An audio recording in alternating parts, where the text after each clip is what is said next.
Value zone hyper mart ఇప్పుడు మన అమీర్పేట్ లో పిల్లర్ నంబర్ 1081 వద్ద ఈ సెప్టెంబర్ 18న. తెలుగు వన్ ప్రేక్షకులకు నమస్తే. ఈరోజు ఆంధ్రప్రదేశ్ అసెంబ్లీ సమావేశాలు ప్రారంభమైనాయి. అనుకున్నట్టే వైసీపీ శాసనసభ్యులు ఈరోజు సభకు గైర్హాజరయ్యారు. దీని మీద ఇప్పటికే సభ ప్రారంభం ముందు నుంచే చాలా చర్చ జరుగుతుంది. దాంట్లో ప్రధానంగా సభ్యుల్ని డిస్క్వాలిఫై అవుతారని, సభ్యులు జీతాలు ఎందుకు తీసుకుంటున్నారని ఇటువంటి ఎంతో చర్చ జరిగింది. అయితే దానికంటే ముఖ్యం అసలు ప్రజాప్రతినిధులుగా ఎన్నికైన వాళ్ళు ప్రజల సమస్యల మీద మాట్లాడాలి కదా.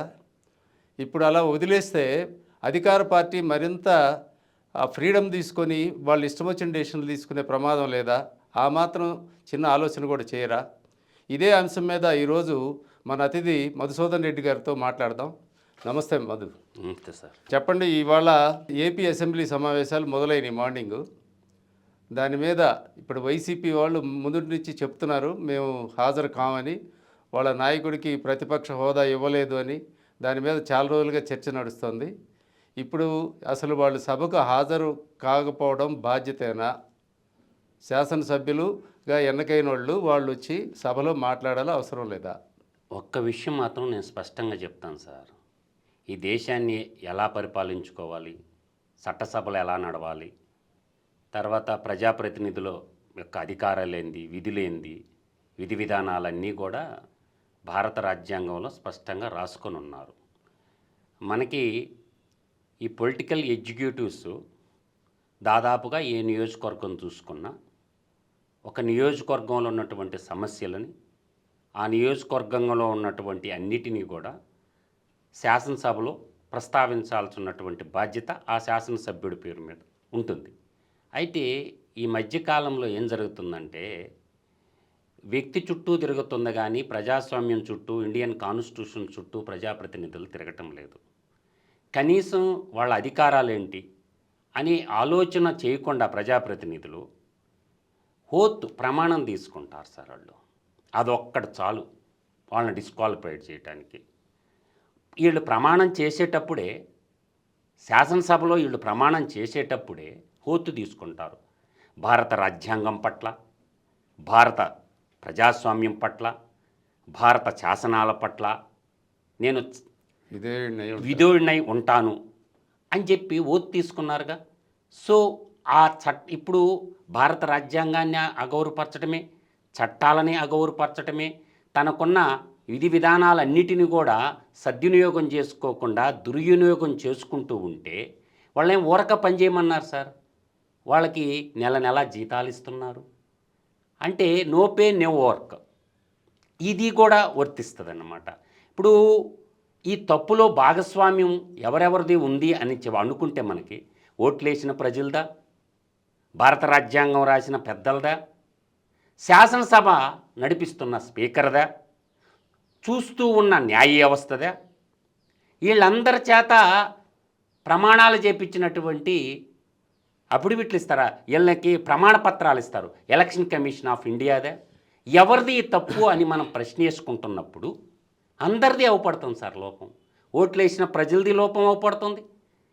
ఎలక్షన్ కమిషన్ ఇచ్చిన సర్టిఫికేట్ ఇచ్చి ఆ సర్టిఫికేట్ గవర్నర్కి ఎవరు హ్యాండ్ ఓవర్ చేస్తారు? Election commission of India hand over చేస్తుంది. వాళ్ళు డిస్క్వాలిఫై చేయొచ్చుతుంది. స్పష్టంగా ఉన్నాయి సార్ అన్నీను. స్పీకర్ మీద అసెంబ్లీకి రానప్పుడు నువ్వు జీతాలు ఎలా ఇస్తున్నావు అంటే తప్పు స్పీకర్ది అవపడుతుంది. శాసన వ్యవస్థ సక్రమంగా పనిచేయనప్పుడు వాటిని నడిపించాల్సినటువంటి సుమోటోగా కేసు తీసుకోవాల్సిన న్యాయ వ్యవస్థ కూడా చూస్తూ ఉంది. అంటే ఇన్ని వ్యవస్థలు ఫెయిల్ అయినప్పుడు ప్రజాస్వామ్యంలో ఏం చేయాలి? ఇప్పుడు న్యాయ వ్యవస్థ ఎవరు కంప్లైంట్ చేయకుండా ఇన్వాల్వ్ కాదు, కానీ ఇది రాజ్యాంగం, దాని ప్రకారం శాసన వ్యవస్థకి దానికి ప్రత్యేకమైన హక్కులు, బాధ్యతలు ఉన్నాయి. దాంట్లో ఎవరంటే న్యాయ వ్యవస్థ ఎవరు కంప్లైంట్ చేయకుండా వచ్చి న్యాయ వ్యవస్థ చూస్తూ ఉందని మనం కామెంట్ చేయలేము. రాజ్యాంగ పరిరక్షకుడు ఎవరు సార్? ఇంకొక విషయం, రాజ్యాంగ పరిరక్షకుడు ఎవరు?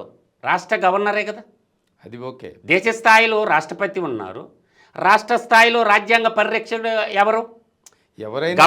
ఎవరైనా అనో కాదు సార్. ఇండియన్ కాన్స్టిట్యూషన్ క్లియర్గా రాసి ఉంది సార్ ఆర్టికల్స్లో. ఎందుకంటే నేను అంటున్నానంటే చెయ్యాల్సినటువంటి వాళ్ళు చేయకుండా క్లియర్గా వాళ్ళకి ఏమన్నా పని బాట లేకుండా రాసుకున్నారు ఈ రాజ్యాంగ పుస్తకాన్ని. తగలబెట్టమనండి జగన్మోహన్ రెడ్డిని ఈ రాజ్యాంగాన్ని. అడగాల, ప్రజలు అడగాల. నేను డైరెక్ట్ అడుగుతుండా, రాజ్యాంగ నిర్మాణ సభలో ఉన్నటువంటి శాసన అధికారాలు ఉన్నటువంటి వాళ్ళని నేను డైరెక్ట్ క్వశ్చన్ చేస్తున్నా. ఒక్కసారి ఈ పుస్తకం తీసి డిస్క్వాలిఫికేషన్ ఆఫ్ మెంబర్ క్లియర్గా రాసున్నారు సార్ శ్రీరామ్ గారు. ఓకే, వై స్పీకర్ భయపడుతున్నాడా? మీలో మీరు మాట్లాడుకొని రాజ్యాంగాన్ని తగలెట్టండి. నేను అంటుండే తగలెట్టమంటే స్పీకర్ తీసుకోవాల్సిన నిర్ణయాలు తీసుకోకుండా తీసుకుంటారండి. ఎప్పుడు తీసుకుంటారు అంటే మీరు ఇష్టం వచ్చినప్పుడు తీసుకోరు. అంటే దాంట్లో ఒక టైం బౌండ్ పీరియడ్ ఉంటుంది, ఆ పీరియడ్లో తీసుకుంటారు. అది ఆల్రెడీ డిస్కషన్ వస్తుంది. ఇప్పుడు అది కాదు ఇష్యూ. చట్ట ప్రకారం తీసుకోవాల్సిన టైం వచ్చినప్పుడు తీసుకుంటారు. ఎన్ని రోజులు అనేది అందులో ఉంటుంది. ఇప్పుడు మనం పుస్తకాలు ఉన్నాయని మనం తగలబెట్టండి అని మాట్లాడకూడదు, అది తప్పు. మీరు అన్నది తప్పు అంటున్నారు సార్. నేను రాజ్యాంగాన్ని పరిరక్షించమంటున్నాను. ఈ రాజ్యాంగాన్ని కాపాడాల్సినటువంటి స్పీకర్ గారి నిర్ణయాధికారము చెప్పాలి. వార్నింగ్ లెటర్ ఇవ్వలేదు సార్ ఇప్పుడు వరకు. నేను అంటుండేది ఏంటంటే, ఇప్పుడు ఎన్నో సెషన్ జరుగుతుంది, వీళ్ళ 16 నెలలు వచ్చిన తర్వాత ఇప్పుడు నాకు తెలిసినంత వరకు ఎన్నో సెషన్ జరుగుతుంది. ఫస్ట్ సెషన్కే సభ్యులు రాయినప్పుడు నోటీస్ ఇష్యూ చేయాల్సిన బాధ్యత సంబంధించిన స్పీకర్ మీద ఉందా లేదా? నువ్వు నోటీసులు ఇచ్చుంటే నోటీస్ కాగితం పబ్లిక్గా చూపించగలవా? బడ్జెట్ సెషన్ అప్పుడు గవర్నర్ ప్రసంగం జరిగే రోజు వాళ్ళు సభ్యులు వచ్చారు, వెళ్ళారు. అయితే అది కౌంట్లోకి రాదు, అది అటెండెన్స్ కిందకి రాదు అని తర్వాత చర్చ జరిగింది. తర్వాత బహుశా ఈ సమావేశాలు అయ్యే లోపల మరి ఏదో డెసిషన్ తీసుకుంటారేమో. Let's wait. ఇది మళ్ళీ మనం ఈ సమావేశాలు కాబోయే లోపల మళ్ళీ ఒకసారి చర్చించుకుందాం. నెక్స్ట్ ఇష్యూ ఏంటంటే, ఇప్పుడు వీళ్ళకి జీతాలు ఇస్తున్నారు, జీతాలు తీసుకుంటున్నందుకు రావాలంటే వీళ్ళేం బడిపంతుళ్ళు కాదు, గవర్నమెంట్ ఉద్యోగులని కాదు. జీతం అనేది శాసనసభ్యులకి చాలా చిన్న విషయం. వాళ్ళకి జీతం కంటే బాధ్యత ఎక్కువ ఉండాలి. నా అభిప్రాయం చెప్తున్నా, దాన్ని మీరు సమర్థిస్తారా లేదా? మీకు బాధ్యత ఎక్కువ ఉండాలి, జీతం పెద్ద మ్యాటర్ కానప్పుడు నిన్నే అన్నాడు సార్ సభలో స్పీకర్ గారు, జగన్మోహన్ రెడ్డి ఒక్కడే శాలరీ తీసుకోవటం లేదు, రిమైనింగ్ 10 మంది ఎమ్మెల్యేలు జీతాలు తీసుకుంటున్నారని చెప్పాడా లేదా? సో నేననే వ్యాలిడ్ పాయింట్ ఏంటంటే, ఇన్ని సెషన్లు జరిగినప్పుడు అట్లీస్ట్ బాధ్యతగా స్పీకర్ గారు లెటర్లు సంబంధించిన ఎమ్మెల్యేలకు లెటర్లు పంపించాలా లేదా? ఇది ఒకటి చేయొచ్చు. లేదు, నియోజకవర్గంలో ఆ నియోజకవర్గంలో ఉన్నటువంటి ఓటర్లు ఎవరో ఒకరు మా ఎమ్మెల్యే శాసనసభలకు పోలేదని చెప్పి పబ్లిక్ ఇంట్రెస్ట్ లిటిగేషను వేయచ్చు. ఆ 11 నియోజకవర్గాలకు సంబంధించిన ప్రజల్లో లాయర్లు లేరా సార్? డాక్టర్లు లేరా సార్? ఇంటలెక్చువల్ ఎంతమంది ఉంటారు? ప్రొఫెసర్స్ లేరా? ఇలా పొలిటికల్ సైన్స్ చదువుకున్నటువంటి పిల్లలు లేరా? ఏ ఒక్క ఓటర్ అన్నా ఒక్క పిల్లే లేకపోతున్నారు. ఎందుకు లేకపోతున్నారు? ఈ రాజకీయ నాయకులు ఏం చేస్తారోనని భయపడతా పిల్లే లేకపోతున్నారు. ఇది యాక్చువల్గా ఏంటంటే పిల్లేలాగా కాదు సార్. పిల్లేస్తే ఈ నాయకులు మా కుటుంబాన్ని ఏం చేస్తారు అన్న ఉద్దేశంతో ఇప్పుడు క్లియర్గా ఉంది. కాబట్టి ప్రెసిడెంట్ ఆర్టికల్లో ఉన్న విషయమే చెప్తా సార్. నేను ఒకే ఒక్క లైన్ చెప్తాను, ఈ ప్రజలు తెలుసుకుంటారని. అందరూ చదువుకున్న కోవిదులందరూ నేను చెప్పిన ఈ ఆర్టికల్ చదవండి. ద ప్రెసిడెంట్ ఆర్టికల్ 103, ఇది ఎంపీలకు సంబంధించింది సార్. ఎగువ సభలో కానీ దిగువ సభలో కానీ కేంద్రంలో ఒక్కసారి ద గవర్నర్ అండర్ ఆర్టికల్ 192, 190 నుంచి 190 మధ్యలో ఉన్నటువంటి డిస్క్వాలిఫికేషన్ ఆర్టికల్స్ ఉన్నాయి సార్. ఆ 2 ఆర్టికల్స్ చదవమని. రాష్ట్ర స్థాయిలో ఒక ఎమ్మెల్సీ మీద కానీ ఒక ఎమ్మెల్యే మీద కానీ చర్యలు తీసుకోవాల్సి ఉన్నటువంటి ఆర్టికల్ ఏంటంటే ఆర్టికల్ 192, 190 నుంచి 192 దాకా ఉంటుంది. అదే ద ప్రెసిడెంట్ ఆఫ్ ఆర్టికల్ 103, ఇదైతే క్లియర్గా సార్. దాంట్లో క్లియర్గా ఇచ్చున్నారు సార్, ఒక సభ్యుడు 60 రోజులు కానీ సభకు కానీ రాకుండా కానీ ఉంటే ఖచ్చితంగా డిస్క్వాలిఫై చెయ్యొచ్చు. ఆ అధికారాన్ని రాష్ట్ర శాసనసభ స్పీకర్కి స్పష్టంగా ఉంది. కాబట్టి అయ్యన్న పాత్రుడు గారు సస్పెండ్ చేస్తాడా చేయడా 60 రోజులు, దాన్ని కూడా సవరించమంటున్నాం. మాలాంటి వాళ్ళు ఏమంటున్నాం అంటే 30 రోజులు కానీ సభకు కానీ రాకుండా ఉంటే 30 రోజులు కానీ సభకు కానీ రాకుండా ఉంటే ప్రజల చేత ఎన్నుకోబడ్డ ఏ ప్రజాప్రతినిధినైనా సరే 30 రోజులు సభకు రాకుండా ఉంటే డిస్క్వాలిఫైడ్ చేయమని చెప్తున్నాం. దాన్ని చట్టాన్ని సవరించండి. ఒక జగన్మోహన్ రెడ్డి ఎమ్మెల్యేల ద్వారా ప్రజాస్వామ్యానికి సంఖ్యలు పడుతున్నప్పుడు, ఏంటంటే ప్రజాస్వామ్యానికి సంఖ్యలు పడుతున్నప్పుడు దాన్ని తీయాల్సిన బాధ్యత ఎవరిది? ఒకటి జ్యుడిషియరీ అన్నది తీయాలా, లేదంటే శాసన వ్యవస్థ ద్వారా మిమ్మల్ని శాసనాలు చేయమనే కదా సభ్యులు కాదు, పంపించింది. అది ఇక్కడ చేయడానికి కుదరదులేండి. అది మనకి విస్తృతమైన సబ్జెక్టు. అది ఖచ్చితంగా రాజ్యాంగంలో సవరణలు చేసేంత పెద్ద అంశం కాబట్టి ఇక్కడ శాసనసభలో మన ఇష్టం వచ్చినట్టు చట్టాలు దీని మీద చేయాలి. సార్ 3 జాబితాలు ఉన్నాయి సార్. 1వ జాబితా కేంద్ర జాబితా, రాష్ట్ర జాబితా, ఉమ్మడి జాబితా. ఒకటి నేను అంటుండేది ఏంటంటే రాష్ట్ర శాసనసభకు సంబంధించినటువంటి ఉమ్మడి జాబితాలో ఉన్నటువంటి అంశాల్లో ఒక అంశం. రెండోది రాష్ట్ర శాసనసభకు సంబంధించిన మీరు ఇక్కడ చెయ్యకూడదు అనే రూల్ పొజిషన్ ఎవరన్నా ఉంటే చెప్పమని అంటున్నా నేను. చెప్పమనండి, అదే మాట చెప్పమనండి. ఎందుకు చేయకూడదు? చట్టాలనే సార్ కేంద్రము చెయ్యొచ్చు, రాష్ట్రము చెయ్యొచ్చు. కాకపోతే సంతకం పెట్టేటప్పుడు రాష్ట్ర పరిధిలో ఉండేటటువంటి చట్టాలు అంటే జాబితా 2లో ఉండేటటువంటి గవర్నర్ సంతకం పెడితే సరిపోద్ది. ఉమ్మడి జాబితాలో ఉండేటటువంటి వాటిని కాదండి, ఇప్పుడు ఉన్న 60 రోజులు దాన్ని యూటిలైజ్ చేసుకుంటే చాలు. కానీ ఇప్పుడు మనం అంత డీటెయిల్స్లోకి దాంట్లో వెళ్ళాల్సిన పని లేదు. మనమే దాని లీగల్ పాయింట్స్ మీద ఇప్పుడు అంత అవసరంలా. అది ఇప్పుడు వాళ్ళు తీసుకోవాలనుకుంటే అది పబ్లిక్ అందరికీ అర్థమైపోయింది సిచ్యుయేషన్. ఇది ఇవాళ కొత్త కాదు, దాదాపు లాస్ట్ సెషన్స్ నుంచి కంటిన్యూగా చర్చ జరుగుతూనే ఉంది. మీరు చెప్పాల్సింది ఏంటంటే మెయిన్గా అసలు వాళ్ళు ఫస్ట్ బాధ్యత కదా. ఇప్పుడు గవర్నమెంటులో ఉన్న వాళ్ళు తప్పులు చేస్తున్నారు. ఆ తప్పులు చేస్తున్నారనే విషయాన్ని వాళ్ళు హౌస్కి వచ్చి ఎక్స్పోజ్ చేయాలి కదా. ఖచ్చితంగా చేయాలి సార్. ఇప్పుడు చెయ్యట్లేదంటే ఏమన్నా లాయికీ ఉందనుకోరు. ఇప్పుడు వాళ్ళు చేయకపోవటానికి వాళ్ళ నాయకుడిని చూసి అక్కడ ఉన్నటువంటి నాయకుడికి విధేయుడిగా ఉన్నారు కానీ ప్రజలకి విధేయుడిగా లేరు సార్. నేను చెప్తుండేది ఏంటంటే వాళ్ళ నాయకుడికి లాయల్టీగా ఉన్నారు. ప్రజాస్వామ్యానికి, ఇండియన్ కాన్స్టిట్యూషన్కి, ప్రజా దేవాలయానికి లాయల్టీగా లేరు. ఇప్పుడు నాయకుడికి ఏం కావాలి? ఎమ్మెల్యేలు కావాలా? నాయకుడికి ఏం కావాలంటే ఎమ్మెల్యేలు కావాలి సార్. చంద్రబాబు నాయుడు గారికైనా ఎమ్మెల్యేలు ఉంటేనే కదా ముఖ్యమంత్రి అయ్యేది. కాదు నాయకుడు ఎందుకు రావటం లేదు సభకి?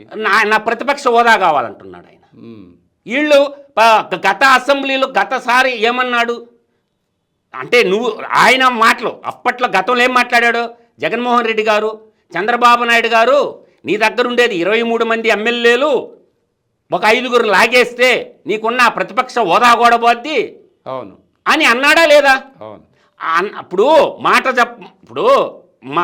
తప్పం మడం తిప్పం అంటే ఇప్పుడు మాట తప్పాడు మడం తిప్పాడు కదా. ఇప్పుడు నేను అంటుండే వ్యాలిడ్ పాయింట్ ఏంటంటే సార్, నీ దగ్గర సబ్జెక్ట్ ఉండి నీ దగ్గర పరిజ్ఞానంగానుంటే మన ఉమ్మడి ఆంధ్రప్రదేశ్లో 294 మంది ఎమ్మెల్యేలు ఉన్నటువంటి సభలో ఒకే ఒక్క ఎమ్మెల్యే అప్పుడు జలగం వెంగళరావు గారు ముఖ్యమంత్రిగా ఉన్నప్పుడు ఓంకార్ గారు ఎలా మాట్లాడాడు? ఇది ఓపిచ్చాడు సార్. అదేవిధంగా నీ దగ్గర సబ్జెక్ట్ ఉంటే ఇంకా మాట కూడా చేస్తుండా. ఈరోజు ఉమ్మడి ఆంధ్రప్రదేశ్గా ఇడిపోయినటువంటి రాష్ట్రంలో ఒకే ఒక్క ఎమ్మెల్యే ఉన్నాడు సార్. ఆయనే ప్రతిపక్ష నాయకుడు కాదే, కోనమనేని సాంబశివరావు సిపిఐ. ఆయనే ఓంకార్ సిపిఎం ఎమ్మెల్యే, ఈయనేం సిపిఐ ఎమ్మెల్యే ఉన్నాడు కదా. అసెంబ్లీలో మౌత్తిస్తున్నాడా లేదా స్పీకర్ మౌత్తిస్తుంటే ప్రసాద్ గారు మాట్లాడుతున్నాడా లేదా? గవర్నమెంట్కి సలహాలు ఇస్తున్నాడు, గవర్నమెంట్ని విమర్శించేటప్పుడు విమర్శిస్తున్నాడు, కన్స్ట్రక్టెడ్ క్రిటిసిజం చేస్తున్నాడా లేదా? ఇప్పుడు మీరు ఆ మాట అంటే నన్ను సాంబశివరావుతో పోలుస్తారని కూడా అనుకోవచ్చు జగన్మోహన్ రెడ్డి. సాంబశివరావు కాలి గోటికి కూడా సరిపడు కానీ అదేంది కానీ ఒకవేళ ఈయన దగ్గర లక్షల కోట్లు ఆస్తుండొచ్చావో కానీ సబ్జెక్ట్ పరంగా ఎత్తుకుంటే సాంబశివరావు కాలి గోటికి కూడా సరిపడు. కానీ నేను అనేది అది కాదు సార్. ఎర్రమగొండపాలెం ఎమ్మెల్యే మంచి సబ్జెక్ట్ ఉండేవాడు సార్. ఫస్ట్ టైం ఎమ్మెల్యే అయ్యాడు. ఎన్నో ఆశలతోటి కోరికలతోటి అతను ఉంటాడు. నీ ఎమ్మెల్యే పదవి ఉంటేనేంది ఊడితేనేంది, నువ్వు ఎమ్మెల్యేనేవే కదా. ప్రజలకి నీ యొక్క గళ వినిపించవచ్చు కదా. మంచి నాలెడ్జి, మంచి సబ్జెక్ట్, పర్సనాలిటీ ఉన్నాడు. ఇలా హాస్పిటల్ ఉన్నాయి కదా సార్, మెడికల్ కాలేజీలు ఇష్యూలు ఏమైనా రైతులకు రైతులు ఉల్లి కన్నీరు పెట్టిస్తుండటం, రైతుల సమస్యలు లేవనెత్తచ్చు. ఇలా ఎన్నో సమస్యలు ఉన్నాయి సార్ లేవనెత్తడానికి. ఇవాళ ఒకప్పుడు ఏమనుకున్నారు, తెలంగాణ అసెంబ్లీని చూసి నేర్చుకోమని అనుకున్నారు సీమాంధ్రాళ్ళు. ఈరోజు తెలంగాణ వాళ్ళు ఏమంటారు, అరే ఆంధ్ర అసెంబ్లీని చూసి నేర్చుకోమంటున్నారు. ఇవాళ ఒకప్పుడు కౌరవ సభ, ఇవాళ గౌరవ సభగా ఇవాళ అధికార పక్షం వాళ్ళే ప్రతిపక్ష పాత్ర పోషిస్తున్నారు. ఈరోజు జరిగినటువంటి అసెంబ్లీలో ఎటువంటి క్వశ్చన్లు రైజ్ చేశారు సార్. మినిస్టర్లు అంటే వాళ్ళు గడగడగడగడ కూడా ఉనిగిపోయారు. అధికార పార్టీ ఎమ్మెల్యేలే ప్రతిపక్షంలో క్వశ్చన్లు వేస్తే ఎవరేశారు? నేనున్నాను. సీనియర్ మోస్ట్ ఎమ్మెల్యే బుచ్చే చౌదరి, తర్వాత విశాఖపట్నం బీజేపీ ఎమ్మెల్యే విష్ణుకుమార్ రాజు, వాళ్ళు వేసిన క్వశ్చన్ల దెబ్బకే ఏమన్నాడు సార్ మంత్రి? నేల నేలగరుచుకున్నాడు. ఒక విధంగా చెప్పాలంటే మున్సిపల్ అండ్ హౌసింగ్ మినిస్టర్ తల దించుకున్నాడు ముగ్గురేసిన కొచ్చులకి. ఏం సమాధానం ఇచ్చాడు? స్పీకర్ కూడా అందరినీ మినిస్టర్లు అందరికి వార్నింగ్ ఇచ్చినట్టున్నాడుగా. అంటే వాళ్ళ దగ్గర సమాధానం లేవు. అధికార పార్టీ ఎమ్మెల్యేలు వేసిన కొచ్చులకి నేను చెప్తాను సార్, ఒక్కటే క్వశ్చన్ చెప్తాను సార్. టిట్కో ఇళ్ళ మీద క్వశ్చన్ అడిగారు సార్. టిట్కో ఇళ్ళ మీద క్వశ్చన్ అడిగితే ఏం సమాధానం చెప్పిండో తెలుసా సార్? ఆశ్చర్యపోయినా సార్ నేను. ఇటువంటి క్వశ్చన్లు అడగతరా అని కూడా ఊహించుకోలేదు. 45 మంది ఆత్మహత్య చేసుకున్నారు సార్. టిట్కో ఇళ్ళు కట్టిన కాంట్రాక్టర్లు. మా బిల్లులు మాకు ఇప్పించండి, అలాగే బెనిఫిషరీస్ ఎవరైతే ఉన్నారో వాళ్ళకి ఆ ఇళ్ళు ఇవ్వండి సార్, వాళ్ళకి కనీసం వాళ్ళు డబ్బులు కట్టారండి సార్. అప్పుడు వాళ్ళ డబ్బులన్నా వాళ్ళకి వెనక్కి ఇవ్వమని చెప్తే మా దగ్గర డబ్బులు లేవు, భూములు తాకట్టు పెట్టి డబ్బులు ఇస్తాం, మా దగ్గర తెచ్చుకున్న FRBM లిమిట్ అయిపోయింది, అప్పులు చేసే లిమిట్ అయిపోయింది, ఇంకా మాకు మిగిలిన్న ఛాయిస్ భూములు తాకట్టు పెట్టి ఐడెంటిఫైడ్ చేశాము 800 ఎకరాలు, ఇంకొక 200 ఎకరాలు కూడా చూస్తున్నాము. ఈ 1000 ఎకరాలను తాకట్టు పెట్టి మేము 4500 కోట్లు అడ్కో నుంచి రుణం తెస్తాము. ఆ రుణం తెచ్చిన దాంతో 3614 కోట్లు మేము చెల్లిస్తాము. అప్పుడు నాకు గుర్తొచ్చాడు సార్ ఒక మహానుభావుడు. ఆ మహానుభావుడు 1977లో చెప్పిన మాట అప్పుడు కళ్ళెమ్మి నీళ్ళు వచ్చినాయి సార్. తాకట్లో భారతదేశం, మార్టిగేజ్లో ఆంధ్రప్రదేశ్. మార్టిగేజ్ పెట్టి భూముల్ని లోన్లు తెచ్చి కాంట్రాక్టర్లకు బిల్లు ఇస్తే దుస్థితికి ఎవరు అడిగారు సార్? ఇకొచ్చిన అధికార పార్టీ ఎమ్మెల్యేలు. అంటే ఇది గౌరవ సభ, గౌరవ సభ, ఇది గౌరవ సభ. అడిగారు కాబట్టి సమాధానం చెప్పారు. కాబట్టి ఇటువంటి అధికార పార్టీ వాళ్ళు ఈ అడిగినారంటే క్వశ్చన్లు మీరు వస్తే ఇంకెన్ని అడుగుతారు? అదే కదా. కానీ ఏమడుగుతారు వాళ్ళు? గత ప్రభుత్వం జగన్ గవర్నమెంట్ ఉన్నప్పుడు రాబోయే ఆదాయాల మీద కూడా అప్పులు చేసేసారు కదా. అది చేశారు సార్. గతంలో ముఖ్యమంత్రి గారు విశాఖపట్నంలో తాకట్టు పెట్టిన ఆస్తుల లిస్టు మొత్తం వేశాడు. అంటే వాళ్ళు చేశారని చెప్పి వీళ్ళు కూడా చేయొచ్చా సార్? జగన్మోహన్ రెడ్డి పనికిరానని ప్రజాస్వామ్యంలో తీర్పిచ్చారు కదా. జగన్మోహన్ రెడ్డి నీ పాలన పనికిరాదు అని చెప్పి మిమ్మల్ని 164 మందిని ఎందుకు గెలిపించారు? ప్రజాస్వామ్య హితంగా పరిపాలిస్తారని చెప్పి కదా మీకు ఇచ్చింది. అతని పరిపాలన బాగా చేస్తుంటే మీకెందుకు ఇస్తారు అధికారం? అతను పరిపాలన సక్రంగా చేయలేదే కాబట్టి వీళ్ళకి అధికారం ఇచ్చారు సార్. దానికి నేనేమంటున్నానంటే దయచేసి జగన్మోహన్ రెడ్డి ఎట్టా రాడు. అతను యుగో ఎక్కువ, అహంకారం ఎక్కువ, అతనికి ఏకస్వామ్యం నియంతృత్వం ఎక్కువ. అది పొలిటికల్ పార్టీ అని ఎవరన్నా అనుకుంటే భ్రమ. నేను ఫైనల్గా చెప్తుండేది ఏంటంటే కనీసం ఆ 10 మంది ఎమ్మెల్యేనైనా అసెంబ్లీకి రండిరా బాబు. అవమానిస్తారనుకోండి సార్ అధికార పార్టీ వాళ్ళు. అది ఇప్పుడు జగన్ ప్రభుత్వం నడిచినప్పుడు తెలుగుదేశం వాళ్ళందరూ సభకు హాజరయ్యారా? అందరూ హాజరైనారు సార్. శపథం చేసి కన్నీరు పెట్టుకున్న చంద్రబాబు నాయుడు ఒక్కడే పోలేదు. కానీ అతన్ని అవమానిస్తే ఇది గౌరవ సభ కాదు, ఇది కౌరవ సభ, నేను రాను, మళ్ళీ ముఖ్యమంత్రిగానే వస్తాను అసెంబ్లీకి అన్నాడు సార్. చంద్రబాబు నాయుడు గారు ఒక్కడే రాలేదు, కానీ మిగతా ఎమ్మెల్యేలందరూ వచ్చి ప్రతిపక్ష పాత్ర పోషించారు సార్. తెలుగుదేశం పార్టీలో ఉన్నటువంటి మిగతా ఎమ్మెల్యేలు నిటారుగా నిలబడ్డారు ప్రజాస్వామ్యం వైపు. అందువల్ల ఏంటంటే ఆ చంద్రబాబు నాయుడు గారు ఎప్పుడైనా జగన్మోహన్ రెడ్డి ఒక్కడే రాకపోవచ్చు, ఎందుకంటే అతను జీతం కూడా తీసుకోవడం. మీ 10 మంది ఎమ్మెల్యేలకి ఏమైంది? మీ నియోజకవర్గ సమస్యలు చర్చించవచ్చు కదా. మీ నియోజకవర్గానికి నేను ఆ 10 నియోజకవర్గాల్లో జగన్మోహన్ రెడ్డి ఎక్స్పెక్ట్ చేయండి సార్. ఇప్పుడు నేనే ఇంకో మాట కూడా చెప్తాను సార్. శ్రీరామ్ గారు, జగన్మోహన్ రెడ్డి దగ్గర ఎటువంటి సలహాదారులు ఉన్నారో వదిలేయండి. నీకు ప్రతిపక్ష హోదా కావాలి కదా, ఎలా వస్తుందో నేను చెప్తాను సార్. ఎలా వస్తాను? ఇప్పుడు తండ్రి కానీ తండ్రి ఉన్నాడుగా, నువ్వే చెప్పినుగా నాకు తండ్రి లాంటి వాడు బొత్స సత్యనారాయణని.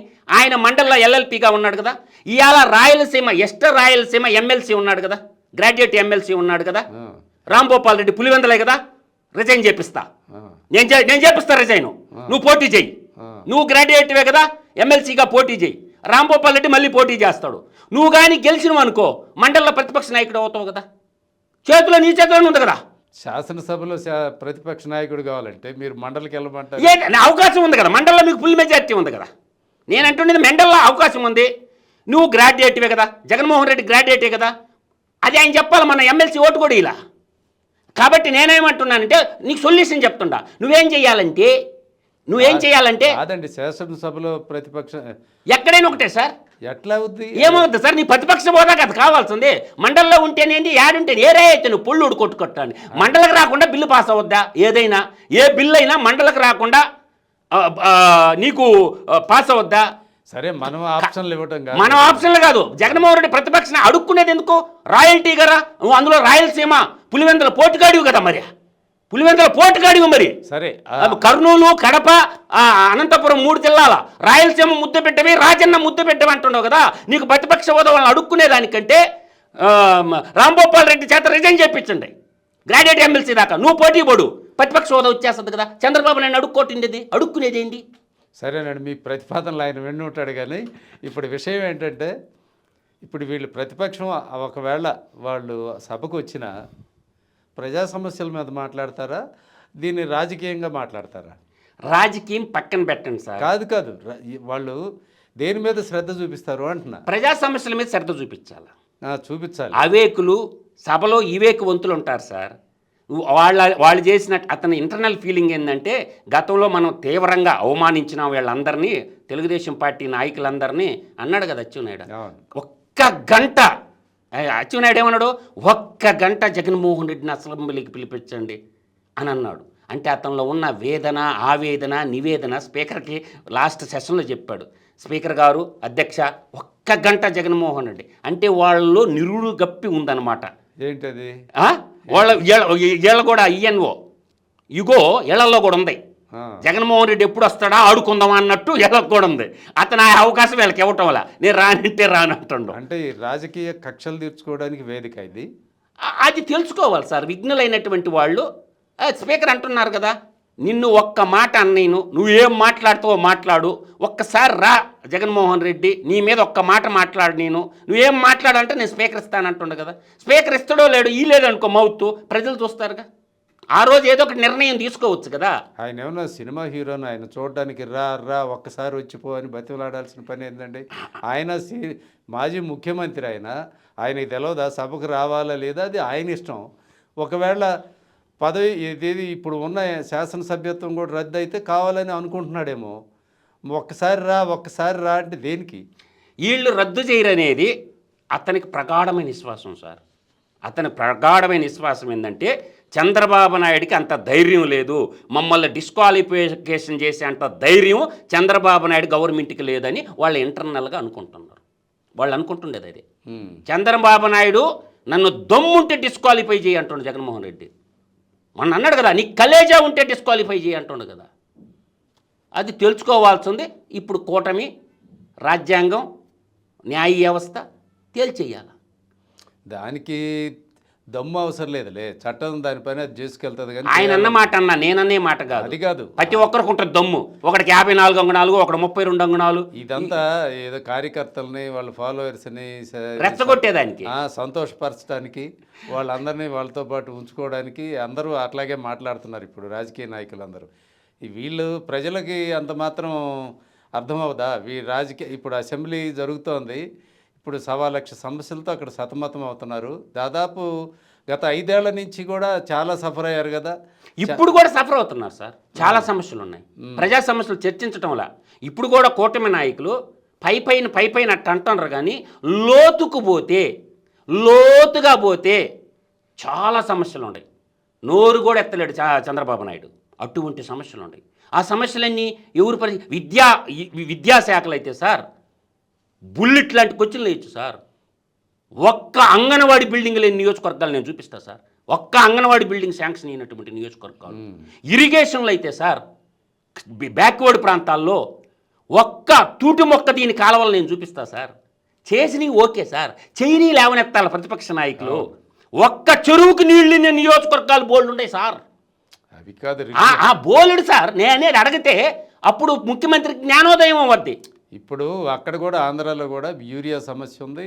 అదే రైతుల సమస్యలు, ధరల సమస్యలు, నీళ్ల సమస్యలు, మార్కెటింగ్ సమస్యలు, బోలెడు సమస్యలు, ఆంధ్ర రాష్ట్రాన్ని బట్టి పేమెంట్ సమస్యలు ఎన్నో ఉన్నాయి సార్. అంటే వాళ్ళకి అవి పట్టవేమో ప్రతిపక్షానికి. అవి వాళ్ళ పట్టవు సార్. ఇప్పుడు అవి కానీ వచ్చాడు. ఇప్పుడు నేను అడిగిన విష్ణుకుమార్ రాజు, ఆయన 2017 బిల్లుకే నాకే రాలేదు, ఆయన సొంత కంపెనీకే 122 కోట్లు రాలేదని బాధపడుతున్నారు. మమ్మల్ని బంగారు కుటుంబాలుగా చేర్చుకోండి, మీరందరూ మంత్రుల మార్గదర్శిలా ఉండే మా కుటుంబాలకి అని అడిగాడుగా. 1997 బిల్లులు ఉన్నాయి సార్, ఇంకా ఇవ్వాల్సి ఉన్నాయే. కానీ శాసనసభకి గట్టి ప్రతిపక్షం లేనప్పుడు ప్రతిపక్షం అసలు హాజరు కానప్పుడు అధికార పార్టీ సభ్యుల్లో కూడా ఒక రకమైన నిర్లక్ష్యం, ఆ, ఒక రకమైన నిర్లిప్తత వస్తుంది. అంత ఈ పెద్ద బాధ్యతగా తీసుకుని అందుకని నేను ఇప్పుడు సలహా ఇస్తున్నా సార్. ఇవాళ ప్రొసీడింగ్స్ కూడా ఇవాళ మీరు గమనించారంటున్నారు కదా, ఇవాళ స్పీకర్ కూడా ఒక దశలో 0 అవర్లో మంత్రులు శాసనసభ్యులు అడిగిన ప్రశ్నలకి మీరు ఎందుకు నోట్ చేసుకోరు, ఇక్కడ ఒక ప్రొసీజర్ ఉంది కదా, మంత్రులు దానికి విషయాలు నోట్ చేసుకొని వాళ్ళకి రిప్లైలు ఇవ్వాలని గుర్తు చేశాడు. ఇది ఒక సంప్రదాయం ఉంటుంది, మీరెవరు నోట్ చేసుకుంటున్నట్టు కనపట్టలేదని చెప్పి ఇవాళ ఆయన హెచ్చరిక చేశాడు స్పీకర్ గారు. ఇప్పుడు అంటే ఇది నేను ఎందుకు చెప్తున్నా అంటే, శాసనసభ అపోజిషన్ ఉంటే ఒక భయంతో వాళ్ళు ఏం క్వశ్చన్ చేస్తారు, ఎక్కడ నిలదీస్తారు అనే ప్రొసీజర్లో సభ జరగటం వేరు. ఇక్కడ పార్టీలు వీళ్ళ పర్సనల్ ఎమోషన్స్ పక్కన పెట్టింది. అసలు విధానాలే మారిపోయినట్టు కనిపిస్తోంది. ఖచ్చితంగా మీరన్న దాంతో నేను ఏకీభవిస్తున్నా సార్. అవకాశం ఉంది సార్. ఇప్పుడు ప్రజాస్వామ్యాన్ని పరిరక్షించాల్సింది ఎవరు? నాయకులే కదా. మనకు నచ్చినా నచ్చకపోయినా రాజకీయ నాయకులే కదా. ఇప్పుడు 3 పార్టీలు అయితే ప్రాతినిధ్యం వహిస్తుండే కదా. ఇవాళ ప్రతిపక్ష హోదా 10% సీట్లు ఉన్నటువంటి వ్యక్తి పవన్ కళ్యాణ్ గారు. పవన్ కళ్యాణ్ గారు బయటికి రండి. ఇప్పుడు ఆయన అట్టానికి రాడు, డిసైడ్ అయిపోయింది. పవన్ కళ్యాణ్ గారికి 21 మంది ఎమ్మెల్యేలు ఉన్నారు కాబట్టి ప్రభుత్వంలో నుంచి బయటకు వచ్చేసి ప్రతిపక్ష నాయకుడు పాత్ర పవన్ కళ్యాణ్ పోషించవచ్చు సార్. ఓటమిని ప్రతిదాన్ని విమర్శించాలి. ప్రభుత్వంలోనే ఉంటేనే సేవ. మీరు బయటికి రండి, 21 మంది ఎమ్మెల్యేలు ఉండరు, ఆ ప్రతిపక్ష పాత్ర ఏదో మీరు పోషించండి. పవన్ కళ్యాణ్ పెద్ద మనసు చేసుకొని ప్రభుత్వంలో నుంచి బయటకు వచ్చేసి ప్రతిపక్ష పాత్ర పోషించవచ్చు సార్. సరే, మీరు చెప్పేది అది వేరే ప్రతిపాదన, మీ ఆలోచన మీరు చెప్తున్నారు. అయితే అసలు వైసీపీ వాళ్ళు కూడా అధికారంలోనే ఉంటే సభకు వస్తారా? అధికారం లేకపోతే సభలకు రారా? వాళ్ళు రారు సార్. అది ఏకస్వామ్యం, నియంతృత్వం. అది పొలిటికల్ పార్టీ కాదు. జగన్మోహన్ రెడ్డి యొక్క వ్యక్తిగత స్వార్థం కోసం, తన ఈడీ సిబిఐ కేసుల కోసం పుట్టిన పార్టీయే తప్ప అది ప్రజల కోసం, రాష్ట్ర అభివృద్ధి కోసం, దేశ సంక్షేమం కోసం పుట్టిన పార్టీ కాదు సార్. అది కేవలం తన ఈడీ సిబిఐ కేసుల నుంచి తనను తాను రక్షించుకోవడానికి ఒక వ్యవస్థని క్రియేట్ చేసుకున్నాడు. అదే యువజన శ్రామిక రైతు పార్టీ. పొలిటికల్ పార్టీ అని ముసుగు తగిలించుకొని ఒక వ్యవస్థని క్రియేట్ చేసుకున్నాడు. అది ప్రజాస్వామ్య పరిరక్షణకు కానీ, రాష్ట్ర సర్వతోముఖాభివృద్ధికి కానీ, దేశ రక్షణకు కానీ పనికొచ్చే పార్టీ కాదు సార్. దేశ సంపదను, రాష్ట్ర సంపదను, జాతి సంపదను ఎలా దోసేసి ఇతర దేశాలు తరలించాలా అన్నటువంటి ఆలోచనతో ఉండే పార్టీ. దానికి ఎందుకు ప్రజాస్వామ్యం ఎందుకు, రాజ్యాంగం ఎందుకు? ఇవన్నీ లేవు సార్. దాన్ని మీరు ఆ వేలో మాత్రం ఆలోచించబాకండి. అతనికి ఒక సామాజిక వర్గం అని కాదు, ఒక వర్గం ఆ ఓట్లు ఉన్నాయి. వాళ్ళు కూడా మేల్కొన్నారు మొన్న ఎలక్షన్లో. ఇతను రాజకీయాలకు పనికిరాడు అని చెప్పి గుద్దుడి మీద గుద్దారు ప్రజలు. 57% ఓట్లతోటే 164 సీట్లు ఇచ్చారు. 57% సార్ కూటమి ప్రభుత్వానికి వచ్చింది. దానికి కూడా మ్యానిపులేట్ చేస్తున్నారు. ఈవీఎంల ద్వారా ఈవీఎం గవర్నమెంట్ అని సోషల్ మీడియాలో కామెంట్ పెడుతుంటారు. మీరు చూసారా లేదా? ఈవీఎం గవర్నమెంట్ అని. కానీ 151 సీట్లు అయ్యే ఈవీఎం ఇచ్చినాయి. అతను 2019లో గెలిచినప్పుడు 151 సీట్లు కూడా అయ్యే ఈవీఎంలు ఇచ్చినాయి.